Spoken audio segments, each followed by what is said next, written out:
Bonjour à tous, donc vidéo de la semaine où je vais vous parler, alors aujourd'hui c'est plus le sevrage, comment je fonctionne moi ici à la ferme de Titou. Après chacun a son système, le vétérinaire vous dira quelque chose, les éleveurs vous diront peut-être autre chose ou écouteront leur vétérinaire, et il y a les pseudo-éleveurs, j'appelle ça, qui vous diront encore autre chose. Alors il y en a certains qui... un vétérinaire vous dira qu'on peut sevrer un ânon à partir de 6 mois.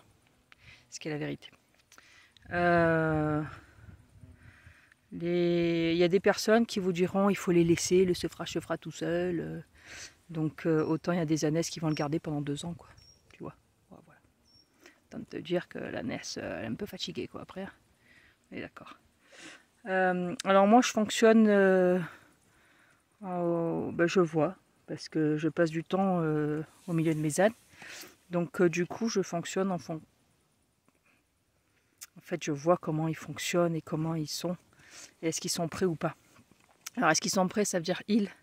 J'ai dit ils, c'est les bébés, mais c'est aussi les mamans. Parce que des fois, un est prêt et l'autre non. Donc c'est en fonction de eux, en fait, que je vais regarder. Et donc, est-ce qu'ils sont prêts ou pas? Est-ce qu'ils vont s'éloigner de plus en plus? Parce qu'en fait, avec le temps, ils s'éloignent de plus en plus. Donc oui, il va venir une fois par jour pour aller téter, encore vers la fin. Environ 8 mois.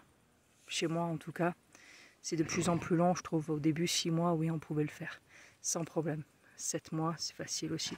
Là, on n'est plus sur les coups des 8 mois. C'est des tanguis, des ânes. Alors, je sais pas, est-ce que c'est le réchauffement climatique? Est-ce que c'est... J'en ai aucune idée de comment fonctionne en tout cas par rapport à ce système-là. Mais en tout cas, moi je vois qu'à peu près 8 mois, c'est le délai qu'on a pour faire un sevrage correct, où ils sont bien. Les bébés, ils partent, ils sont super sereins, il n'y a pas de problème, personne n'appelle. Le bébé, il part, la maman, elle appelle même pas, quoi. Voilà, elle va l'appeler 2 fois, elle va se dire, ah, punaise, mes mamelles, elles sont pleines. Donc dans la journée forcément il va les appeler, mais sinon il n'y a même pas le manque du bébé, il n'y a rien, quoi. Il s'en va, il va bien, voilà. La maman est super cool. Les bébés, eux, quand ils partent dans des familles, forcément il y a un changement, quoi. Donc ils vont pas forcément être... ils vont appeler, parce qu'ils vont appeler le troupeau, c'est pas forcément que la mère, ou la tétée, c'est sûr que ça peut le rassurer, hein. Mais parce que je dis les bébés, parce qu'ils partent pas seuls, hein, bien entendu, ils sont 2, ou alors ils partent seuls, mais il y a déjà des ânes là-bas où ils sont. Ça c'est encore un autre sujet, on en reparlera. Donc du coup voilà le sevrage, comment il est fait ici, en tout cas la ferme de Titou. Eh ben, c'est fait en fonction c'est le feeling en fait, hein, c'est comment ça fonctionne avec leur maman, tout simplement. Pas vraiment Pépito? Ouais, on verra bien quand est-ce que tu vas partir, toi. Oui, c'est ça. Il part avec Orion qui est revenu quelque temps chez nous pour qu'ils partent ensemble. Voilà. C'est des gros câlins, hein, qu'ils nous font.